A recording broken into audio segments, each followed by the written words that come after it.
Years trying to tie the president to Jeffrey Epstein. You even heard it this week, claiming they were best friends for years. Only now records actually show that Epstein hated the president, because he turned him into the cops.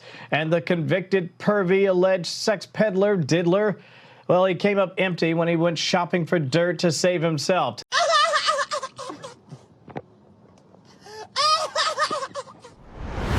So, believe it or not, today we're going to talk about Epstein and a little bit about Israel too, which is funny because I was reliably informed by leftists and the Thomas Massey coalition that MAGA people are scared to talk about this. Trump is a pedophile rapist controlled by Israel and this and that, which if you have paid attention at all to online chatter as of late, it's almost become this mainstream normalized belief amongst a ton of people, right? They say the pedophile thing so much, they say the Israel thing so much that people just kind of generally, almost in a cultural sense, assume that stuff to be true.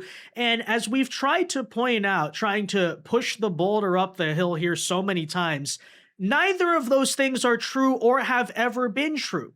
These are the people who constantly say, Trump is a pedophile. We ask, where's the evidence? You say the Epstein files. We ask specifically, where is the evidence in the Epstein files? And you don't know because you've never even read a single page. You don't even know what they're about, but Epstein this, Epstein that. The same is true of Israel, by the way. How do you guys feel about the J.D. Vance press conference today? Funny how Israel's not happy with the current Iran deal. You know why? Because Trump the entire time's been making his own conscious decisions. So I really do feel that we have to push back on a lot of this stupidity. And the specific reason I'm bringing that up right now is because this week, some new information actually came out on Epstein. I guess you could call this some of the new Epstein files that not only completely refute the idea that Trump and Epstein were buddy-buddy. No, actually, Epstein, as the people who really actually paid attention to this stuff for years and remembered the initial Epstein case and not just started paying attention or caring about politics 5 seconds ago,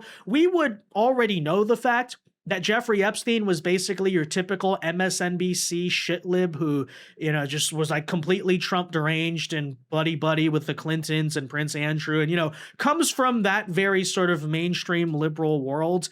But now even new documents not only revealing that, but simultaneously revealing that Epstein, while trying to blackmail Trump and trying to run to prosecutors to get a plea deal saying, oh, I have blackmail against the president, it turns out in the end, guess what, folks? Didn't actually have anything on Trump, which is really funny how that works, right? And the thing even about the Epstein files that they talk about so much but have no clue what's actually inside, you constantly hear Democrats mention this stat about how Trump's name is brought up something like 3,500 times in the Epstein files. Yeah, he wouldn't be mentioned that much if he wasn't guilty, right? Because that's how it works. Yet when you actually read Epstein's emails here in question, for example, the ones to Michael Wolff, you rapidly find out the reason Epstein mentioned Trump so much is because, yes, he was the typical Trump deranged libtard who couldn't get him out of his head and was always ranting and raving and complaining about how horrible of a president he was and all this stuff. So, which is to say, libs, if you want to have this big thing about Epstein, let it once again be another example that not only was there no evidence whatsoever that Trump ever had wrongdoing or even had a close personal relationship with Epstein. They were pretty avowed enemies for many years. But on top of that, if you want to have this conversation, it's yet more proof of things we already knew. But I guess for people who, again, never cared about the Epstein stuff, they're suddenly claiming to care about pedophilia and sexual abuse when their entire political ideology quite literally is defending the existence of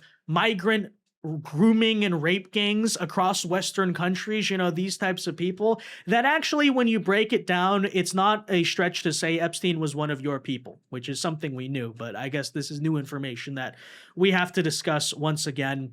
And frankly, the same goes for the alleged people on the right wing, because how many of these characters, and you know who I'm talking about, you may have even observed it in your personal life, I don't know, jumped ship off the Trump train after claiming to be these loyal supporters for so many years, because they quite literally fell for what are just straight up left-wing psyops, right? Whether that's this Epstein thing, right? We saw that happen. We saw a lot of people who are the Trump supporters saying, "Oh, I'm not doing this anymore." And then, it's funny, they just go on to become like Candace Owens, just like brain dead, idiotic conspiracy theorists. Or same situation with Israel. I was with Trump before, but now I figured out he's controlled by Israel, and I'm really red pilled for this, and you guys just don't get it. And, in the end, it all falls apart, which, by the way, let me also just say, I think this modern iteration of what some friends of mine often refer to as the retard right, which it is, we're talking here about the Thomas Massey, Candace Owens type of sphere of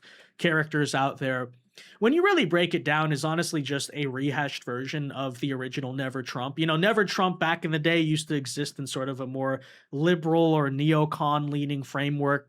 That's why these people, basically back, like Megyn Kelly, actually prime example, back then, what was her thing? Oh, Donald Trump's a sexist, just like leftist, woke, whatever talking points, because back then is what we used to call peak woke. That's when the left wingers were in strong control of the cultural paradigm. But now that they're not anymore, now that it's more shifted to the right, suddenly they're recasting that stuff to say, oh, I'm not opposing Trump because I'm to the center of him. I'm actually more right-wing than Trump because I talk about Israel and the Jews or whatever, right? But then you notice in the end, it's always the same thing.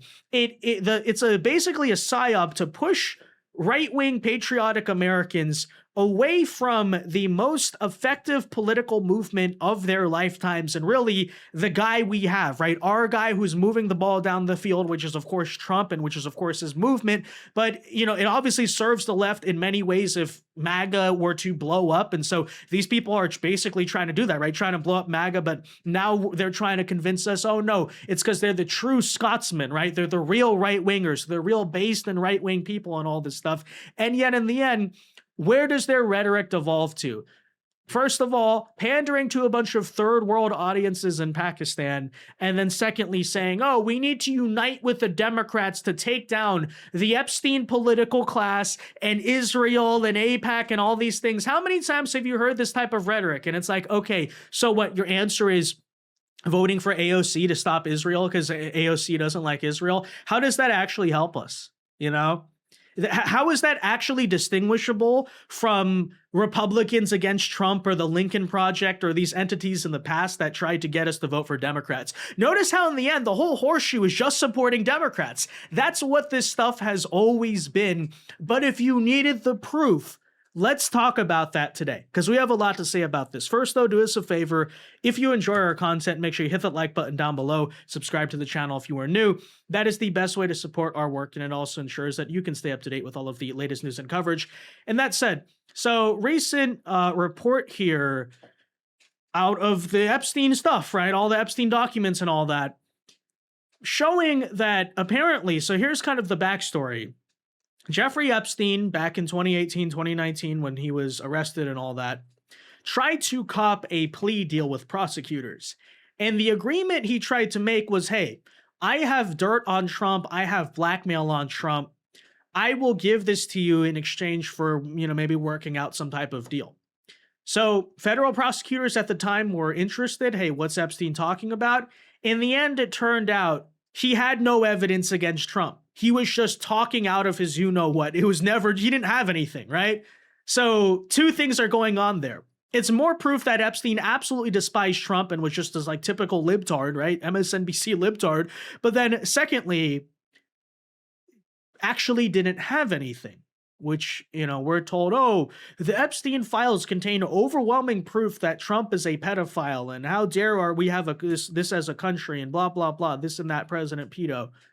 And yet we're still waiting on the evidence of that, right? Can you show it to us? Oh, it's in the Epstein files. Where is it in the Epstein files? Oh, again, they've never actually read this stuff.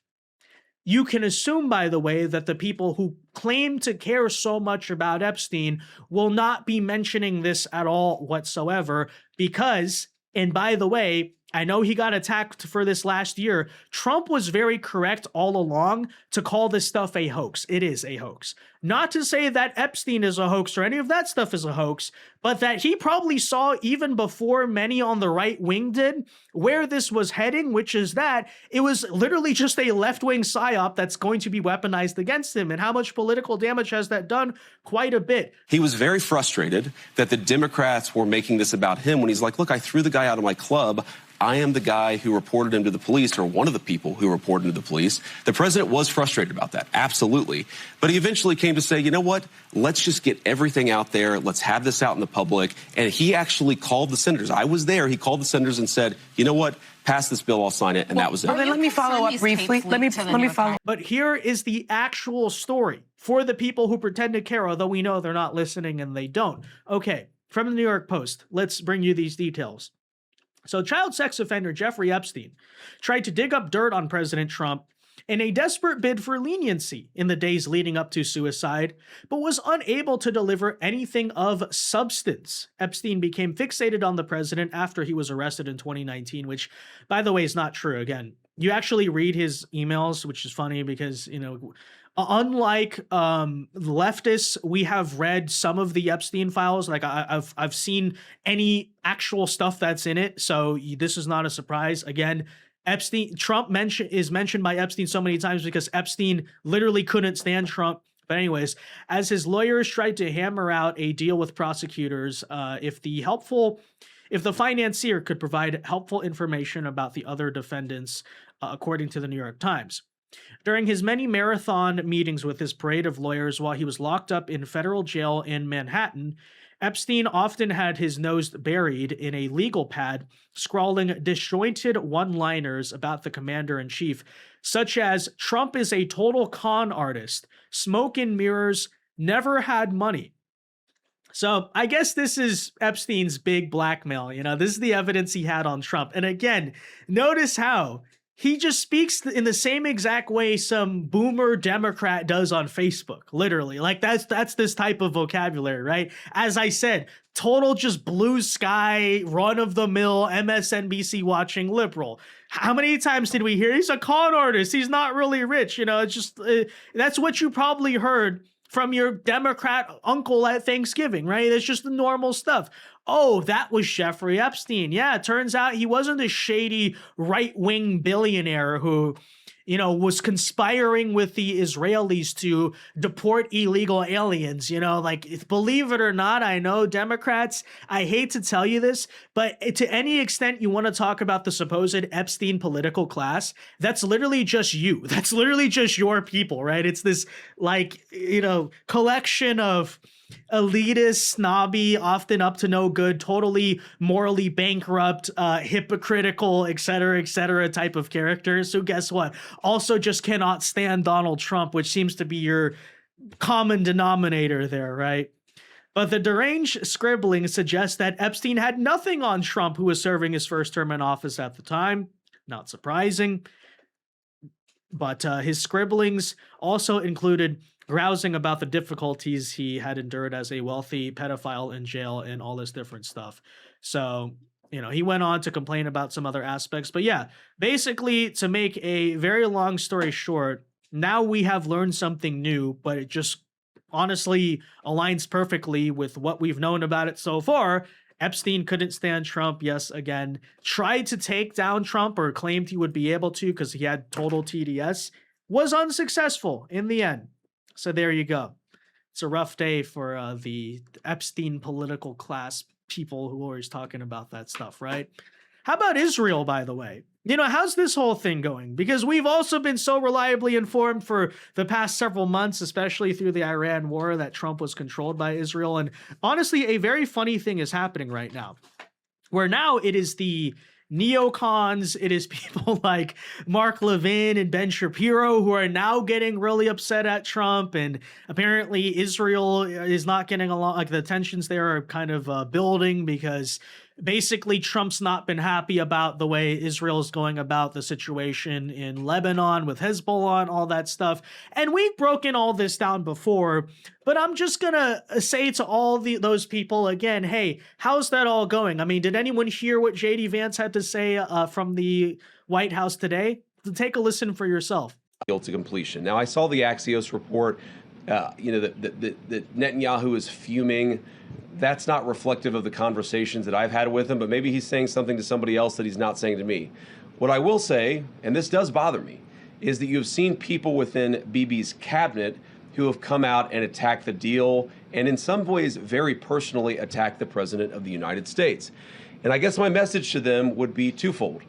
Number one, Donald J. Trump is the only head of state in the entire world who is sympathetic to the nation of Israel at this moment in time. And he happens to be the head of state of the world's superpower. If I was in the cabinet of the Israeli government, I might not be attacking the only powerful ally that I have anywhere left in the entire world.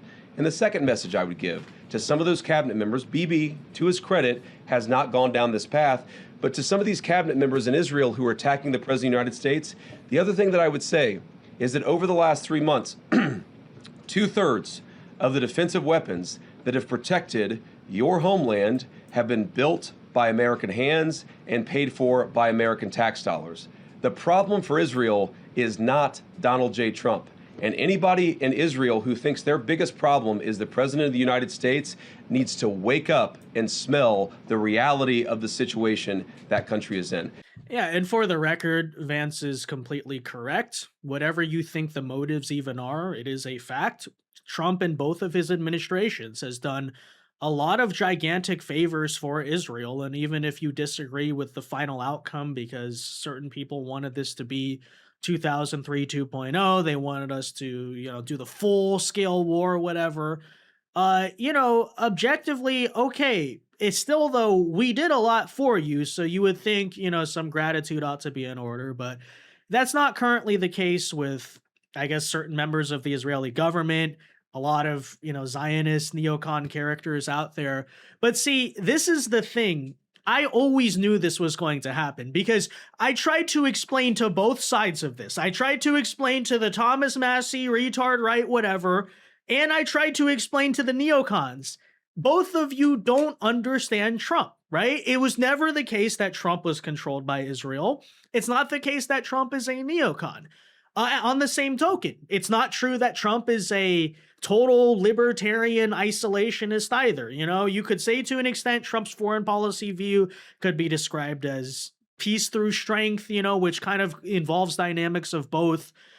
You could say it's something in the middle. You could say it's a third position. You could maybe say that Trump believes in the American empire, but he believes in a competent management of the American empire, which means no forever wars, no endless quagmires, but don't be afraid to defend our empire around the world, which to an extent undeniably is a real thing. It may not exist in the conventional sense, but we do have it. Okay, but we've already been through that in a lot of our prior videos, but that's just what I find to be so hilarious is that, in the beginning of the war, when that was all going down, you had these people who were obsessively saying Trump is controlled by Israel. He's only doing this for Israel.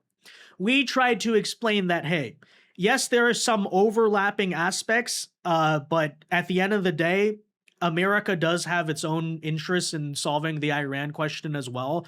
It impacts us for all of our own separate reasons, For example, who did the Iranians take hostage in 1979? Was it Israeli diplomats or is it American diplomats? Truth is, America and this Islamic Republic of Iran have always had issues with each other that are also separate from Israel. But, they want to say, it's all because of Israel. Okay. But what I also explained is, look, I also think that Trump and Netanyahu have different views of the war.